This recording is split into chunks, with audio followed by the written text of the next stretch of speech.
haven't greeted yet, good day all. I want to go over a few pieces of information real quick, and then I want to open the floor up to questions, because it seems like there's a lot of them, and I want to address your concerns before I try to show you anything new or different today. One, practice questions are up, and we can spend some time looking at them if you've begun them and have questions. I definitely plan on looking over this on Monday with you guys. I want to address that the practice key is missing a page, namely the last one. So, just wanted to go ahead and say, the key does not have 10 through 13 on it because the last page just didn't make it in. I'll be fixing that this afternoon. Apologies for the delay. WebAssign homework. Again, floor will be open for questions about that as well. After getting some questions, I'm realizing that a few of these involve assumptions and more algebra than I think are completely fair to give to you guys on your own. I just got some good questions about 4, B, and C, which just take time because of the complication of it being a cone instead of a flat circle. And similarly, 2B. This just takes a ton of algebra. Now, 2A, and I do think that 2A and 4A are still good questions in terms of the concepts involved. But because of the amount of time it takes to do 2B and 4B and C, I am planning on making those bonus questions on this homework assignment. I want to leave the questions in so that if people have correct answers for 2A and 4A, they don't lose that point when I remove the question. It's technically, I don't think there's a way for me to just remove parts of the question without technically removing the whole question and uploading a copy that only has the part A instead. So I don't want to do that. I don't want to get rid of anyone's progress on part A of those two. So I'm going to try to make 2B and 2, why do I keep wanting to say 2? 2B and 4B and C bonus points. Completely optional, don't have to do them. If you figure them out, you get a reward, but because they take far too long and because there aren't test questions that mimic them super closely, it's not going to be required in any way. I'll actually keep a running total of those on the board.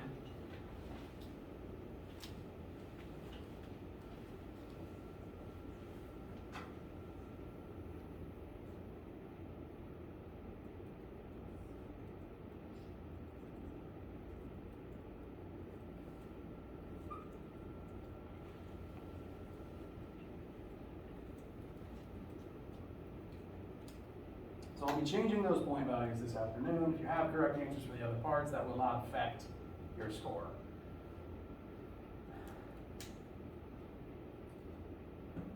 And I'm wanting to actually spend as much of today on, most of today on questions from you guys as possible, because people have been working on the assignments, we've been having a lot of questions, and I want to actually spend as much time on that as possible to clear them up for you guys before we get into weekend and test next week, rather than pile on new things in addition to all of that. Like, I do want to describe angular kinetic energy and momentum for you today, because I think they're useful to know about, but I'm realizing that we're getting kind of pressed for time here as we're approaching test 2 and then fall, and then Thanksgiving, and then one more week of class, and then exams. And I don't feel it's wise to be piling on new things all the time, leading up straight to a test. So I want to show you 2 concepts today, but I'm telling you for my own benefit, I'm saying it out loud to help myself remember, I'm going to be restructuring the test away from those principles since we haven't had time to spend a full day, 2 days on them. So today we will answer questions. I will show you the concepts of angular kinetic energy and angular momentum, but I'm going to be taking questions about them off the test and off the homework since we haven't had time to cover them in full like I'd like to. Does that make sense? Okay. I think that's everything I wanted to say. How are you guys feeling? I think this whole rotation chapter has felt sectioned 2 chapters, however, it's arbitrarily labeled. It's felt like probably a lot right before the test. I feel like I've rushed more than I wanted to trying to get it in, and for that I apologize. I think I'm just rambling at this point. Yes? I think someone asked this the other day. Is it Monday through Thursday that are the different lab times? Correct. There does not happen to be a Friday lab for this class this semester. Is the Thursday one in here too? All of the tests will be taken in here. They'll just come here during lab time. There's just more room in here. And as an additional reminder, just if you're planning on swapping around sections, there are lab sections for this class Monday, Tuesday, Wednesday, and Thursday. They are all at 1:30 except Tuesdays. Some quirk of the schedule, Tuesday's lab is at 8 a.m. So if you don't attend Tuesday lab normally and felt that was the best day for you to take the test, that's the one of the week that's at 8 a.m. Sorry. But I get a few questions about that, so I wanted to make sure to address it.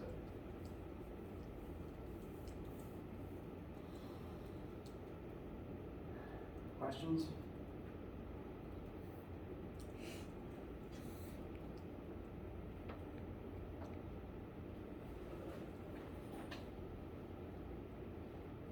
All right. Well,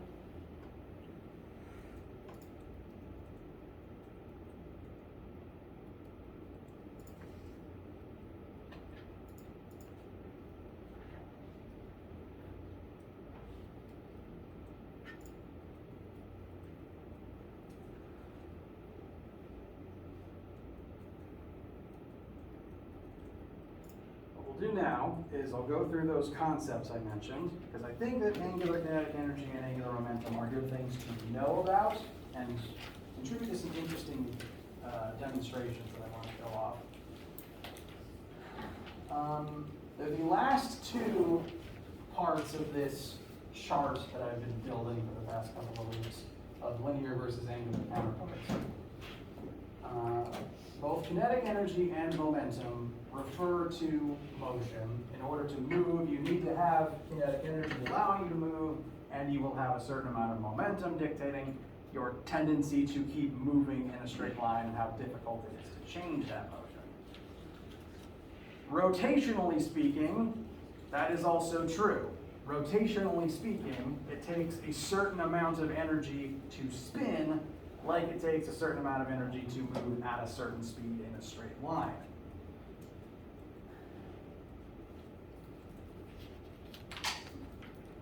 If I take the bike tire, hold the axle in place, and spin it without letting it roll along the ground, can you tell that this object has energy?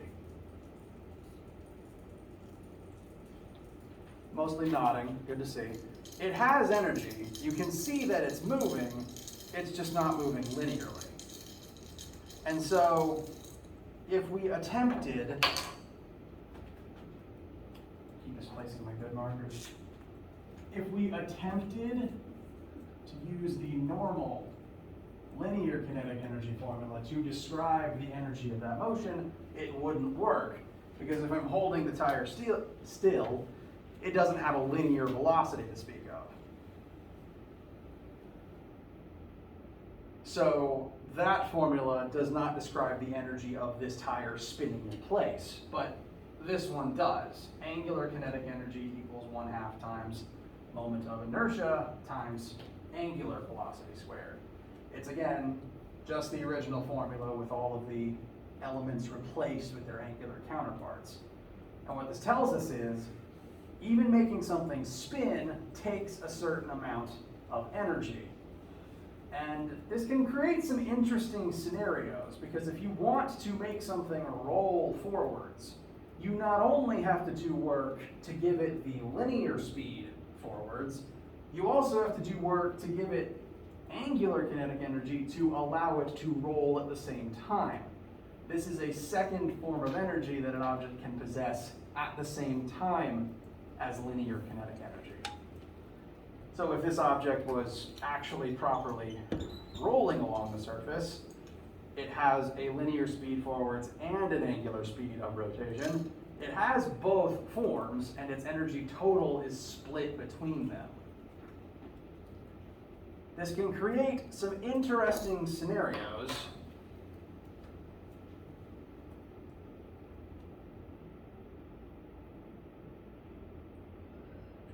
Pardon me, trying to find the internet.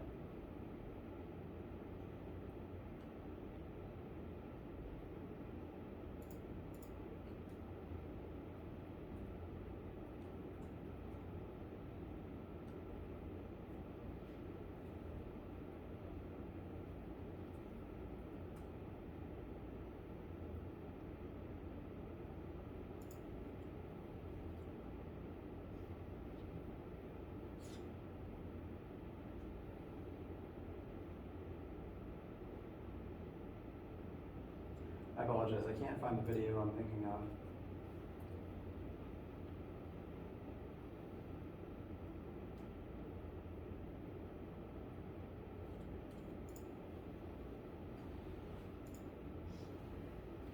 But the situation this creates is that sometimes making something roll could take more energy than just sliding it across the ground. Because in order to make it roll, you not only have to give it linear KE, you have to do more work to give it angular KE. And even still, depending on the object's moment of inertia, the formula of which varies based on the object's shape and orientation, the two different objects can reach the different speeds rolling down the same hill, because they each would need a different amount of angular KE to keep up their certain speed. Main things to remember about this is that angular KE takes up an amount of the object's energy.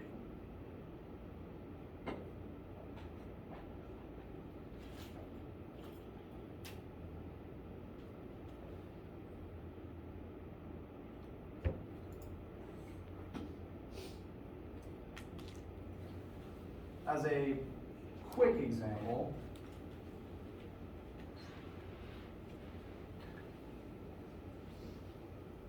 we're going to track the linear and KE energy levels of a sphere as it rolls.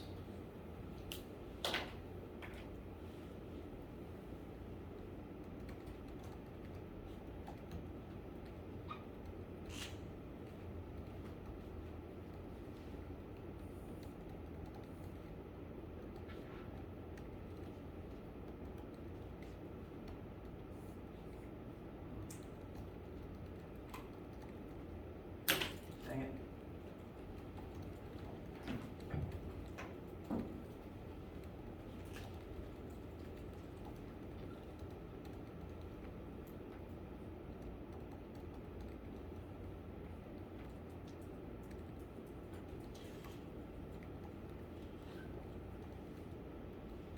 We have a sphere that's going to roll along the ground. We know its mass, its radius, and its initial linear velocity. Since it's rolling forwards, it would have some amount of both linear KE and angular KE. So the two different formulas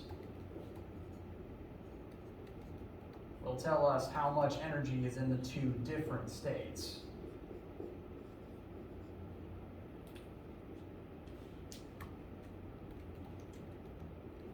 The linear KE formula is unchanged. It's still 1/2 times normal classic mass times normal linear velocity. So in this case, mass of 2, velocity of 3, that should give us 9 joules.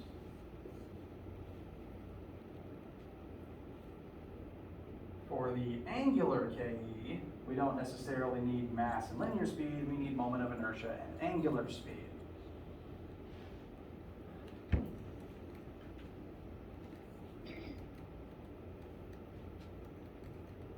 Now, we weren't flat out told moment of inertia and angular speed for this object, so we're going to have to find other things to write in those spaces. We were told this is a solid sphere, so that's an invitation to double check this chart. Moment of inertia of a solid sphere, 2/5 mass times radius squared.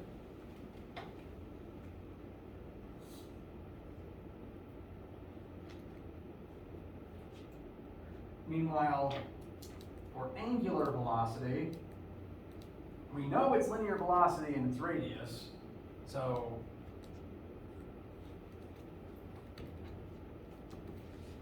we have a formula that converts between the two, linear speed and angular speed, that is. So if we solve this for angular speed, we get omega equals v over r, and that can be what we write in place of omega.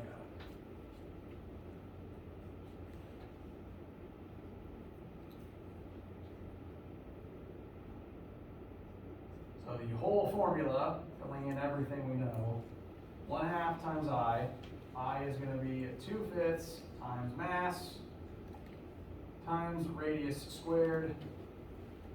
Radius was 10 centimeters, convert that to 0.1 meters. And make sure you're squaring just the radius.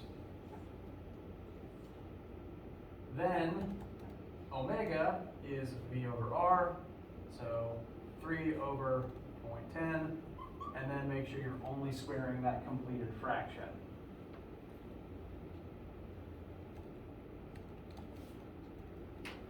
This formula does tend to get a lot bigger when you start plugging things in for I and omega, unfortunately. But we do know all these pieces of information,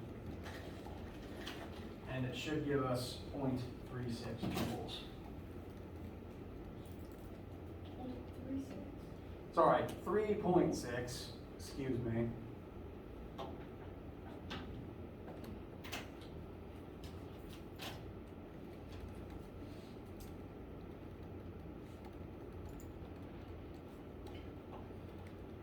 These are two different forms of energy that the object possesses simultaneously. So the actual energy total of the object would be 12.6 joules, just spread across the two forms. Does that make sense?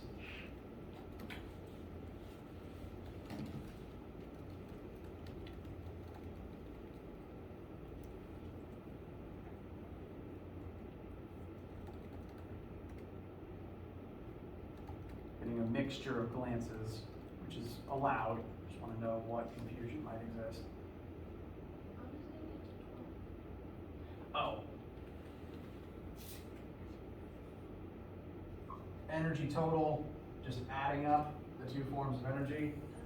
9 plus 3.6. Unless I'm very wrong, which does happen sometimes, should be 12.6. I'm sorry, you might just see.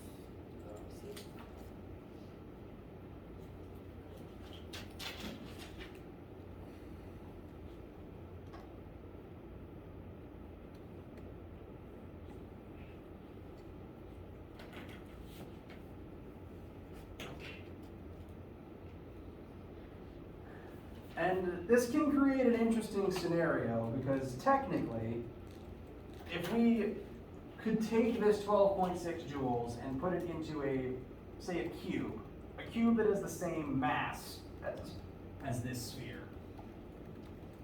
If the cube is just sliding along the ground, if it's not rolling, then it doesn't have to convert any of that energy into the angular KE form.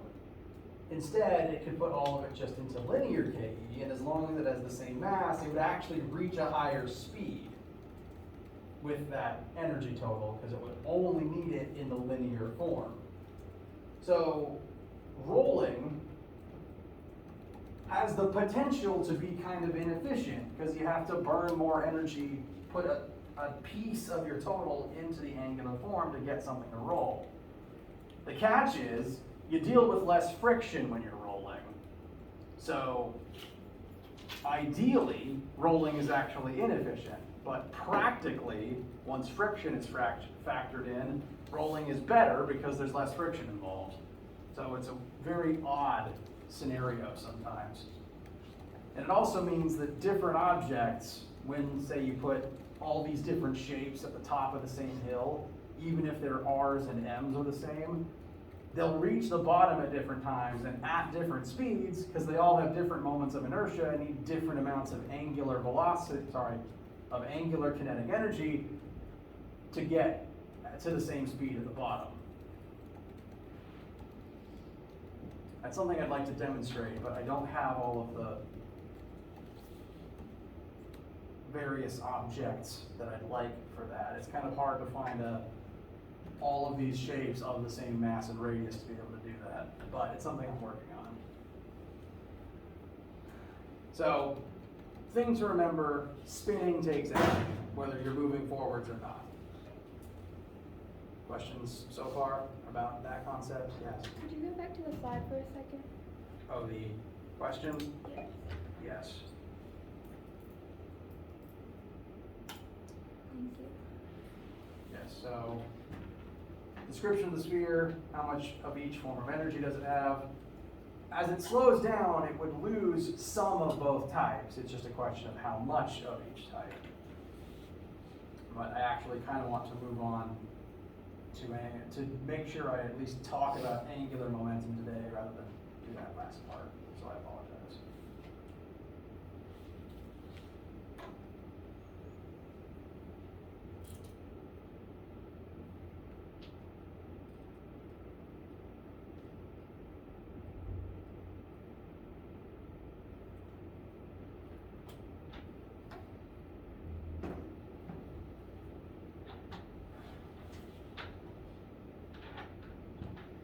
All right. So last concept of chapter 8, just to talk about what it means for your daily existence, is the idea of angular momentum. Because not only does it take energy to make things spin, when something is spinning, it also has an amount of angular momentum to keep it spinning in the same way, like how objects with linear momentum have a certain amount of it dictating dictating their tendency to keep moving at the same speed in a straight line and how difficult it is to stop them. So the more linear momentum something has, the more difficult it is to change its speed. The more angular momentum something has, the harder it is to change something's rotation. And like with all of the concept formulas, the L stands for angular momentum. Angular momentum equals moment of inertia times angular speed as a counterpart to momentum equals mass times linear speed. And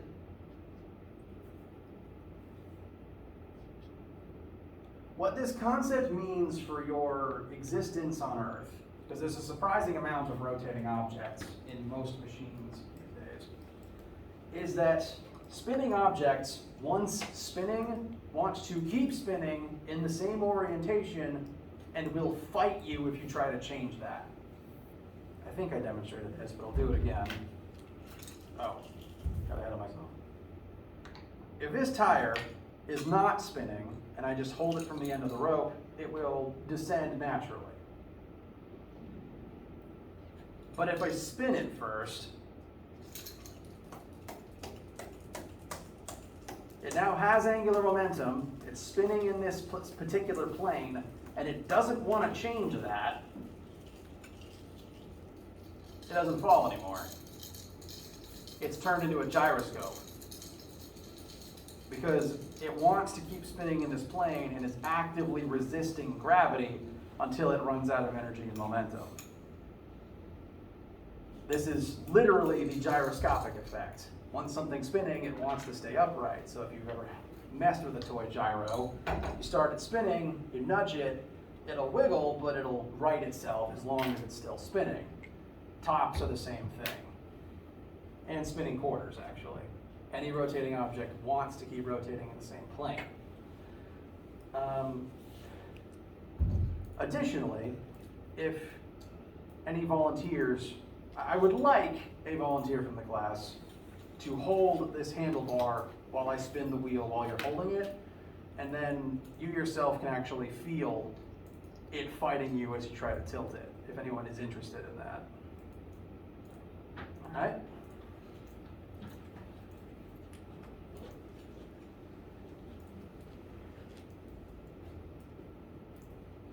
All right, so I'm just gonna spin the tire while you're holding it. Now try to tilt it like this. Is some of that part of centrifugal? There is centripetal force on each part of the wheel. Like, there's a force pulling each of these masses towards the center, and that's being applied by the wheel arch itself.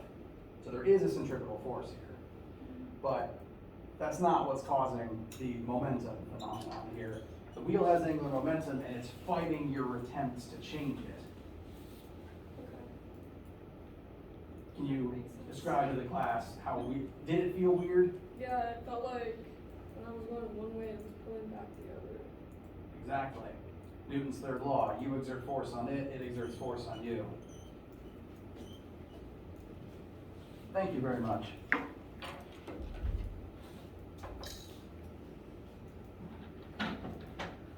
So this is responsible for gyroscopes and at least one other odd phenomenon that I'd like to demonstrate. I'm wondering if I even can with this one mass. Like how linear momentum is conserved in a collision, so too is angular momentum. But for spinning and moment of inertia, what defines a collision gets kind of fuzzy. Because it's kind of hard to change an object's mass partway through a process. Like, the mass of the train is the mass of the train unless you throw off some piece of it or add some piece onto it midway through. But moment of inertia is a lot more malleable than mass is, since it depends on radius. The person shown in these chairs here is able to hold a weight at a certain distance from their body, and doing so puts the mass at a certain radius away from their axis of rotation. They're sitting in a rotating chair. When you hold the object further out, you increase the radius that goes into the moment of inertia calculation, and that drives your moment of inertia up.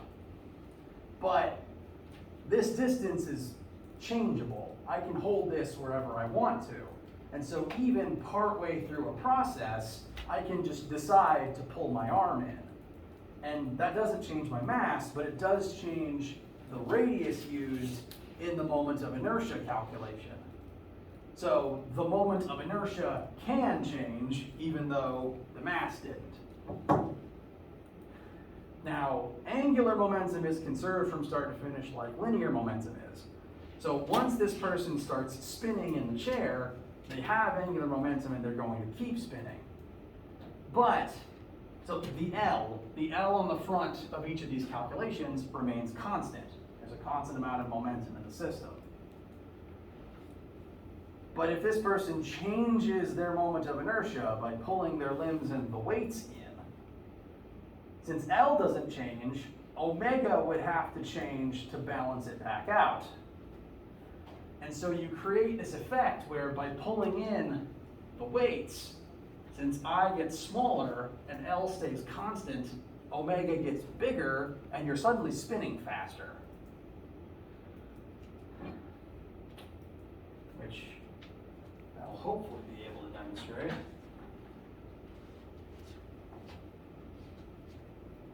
I'll just run from the legs.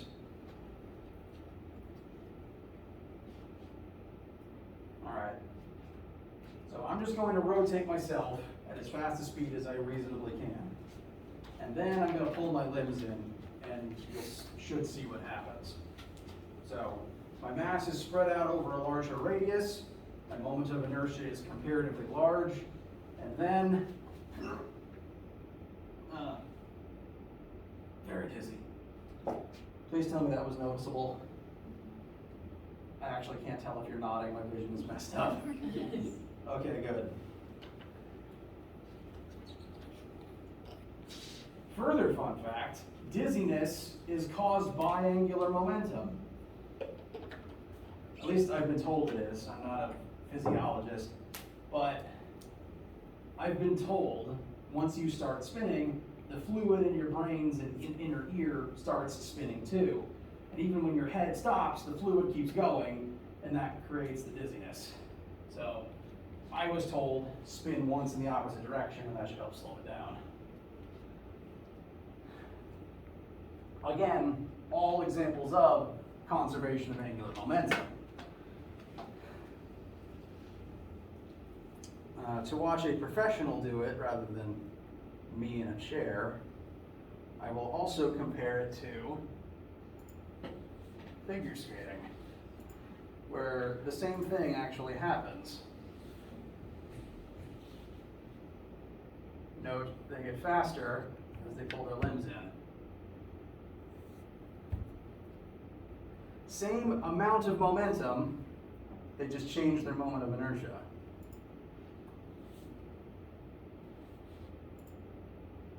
Cool? All right. We've got a little bit of time, so I'd like to put a few numbers as an example to this. Namely, to reiterate that angular collisions are kind of weird because what counts as an angular collision can be different to what would count as a linear collision. An angular collision is any time a system's moment of inertia changes or something is added to the system and the momentum gets redistributed as a result. So me here or the skater changing moment of inertia, that counts as an angular collision. Momentum is conserved through that process. This question describes one gear spinning by itself until suddenly it is slotted in to a second gear, like gears in a clock. One is spinning by itself until another one is meshed into it. And now suddenly, the angular momentum that one gear had is now spread across both gears. Excuse me.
So on our initial side, we would have one gear spinning by itself. We know its radius, its initial angular speed, and its mass. On our final side,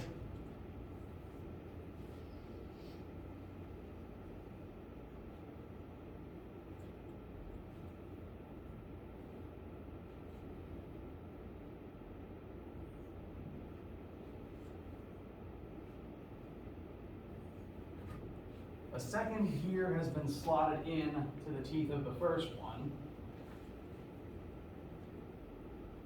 And now both of them combined are moving at a slower 2 radius per second. The second gear, oh no, the second gear is bigger actually, my mistake.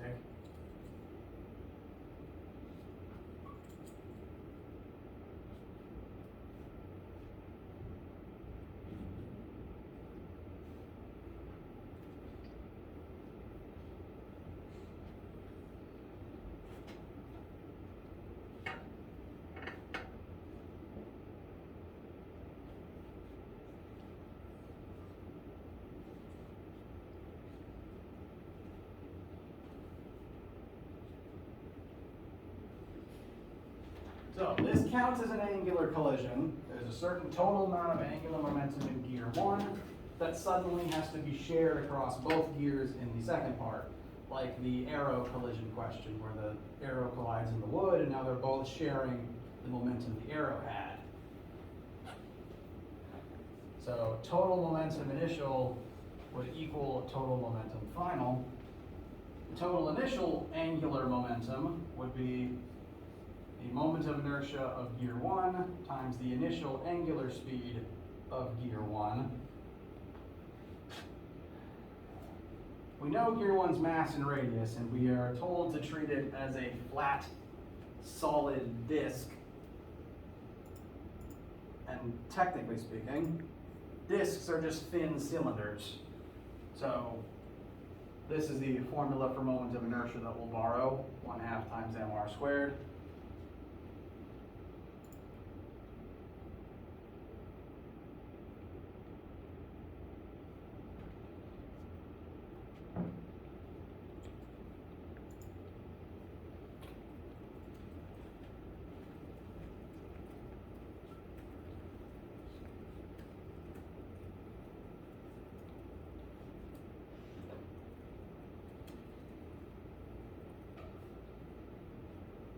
So,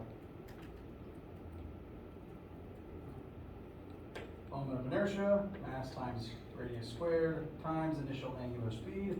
This would tell us how much momentum there is in the system before the collision.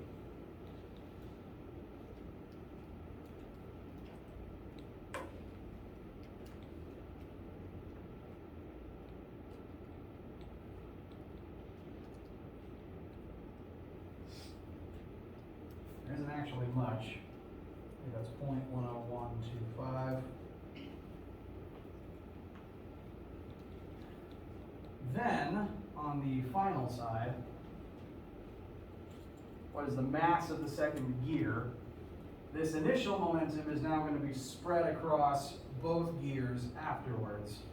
So, two objects with momentum in the second phase. We've got moment of inertia of the first object times final velocity, and then moment of inertia of the second object times the same final velocity, because the two gears stuck together are rotating at the same speed.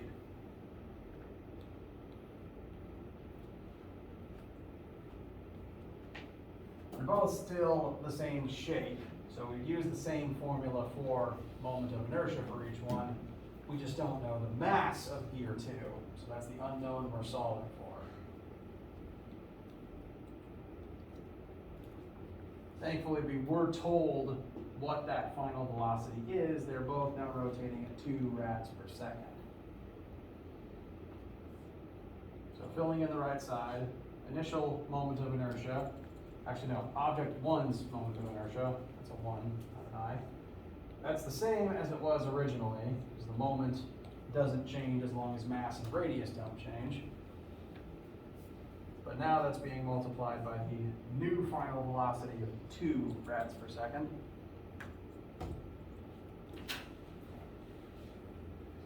The second gear, since it's also a disk, we use the same formula for I, but we don't know what the mass is. That's what we'll solve for. We do have its radius, which is convenient. That's 20 centimeters, or 0.2, which does end up squared. And that is also multiplied by the final velocity of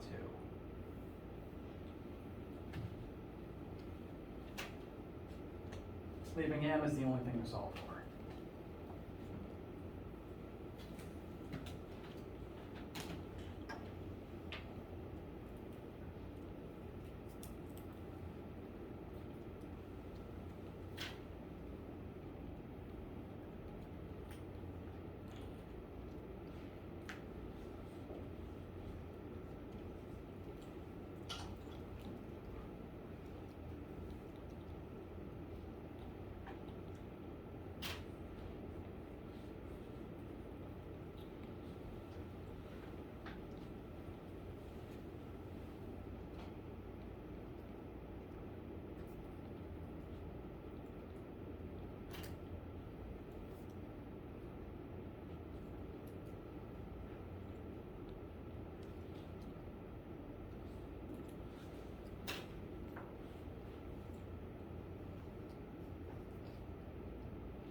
that comes out to 0.844 kilograms. That's the gear 2's mass.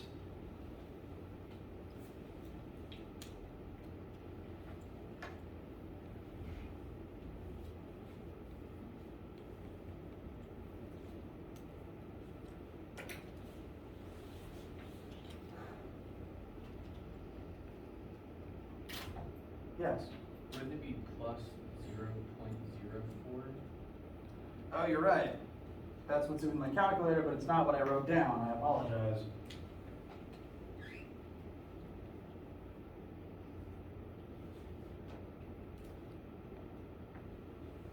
Thank you. Sorry about that.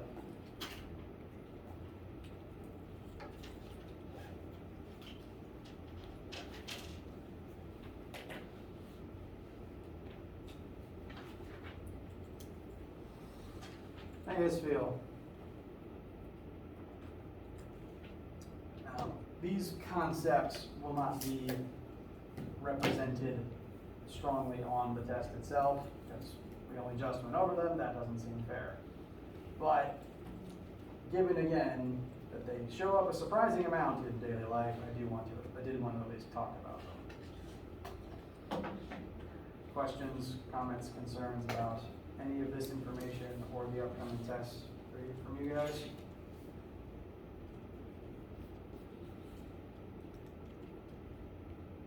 All right. Well, in that case, that's everything I wanted to talk about. So we'll actually be done for today. Do be working on test review and the homework over the weekend. I'll be revising the point values on the homework as I said I would. As you're studying, please let me know what issues you encounter or what questions you have absolutely anytime. And have a wonderful week.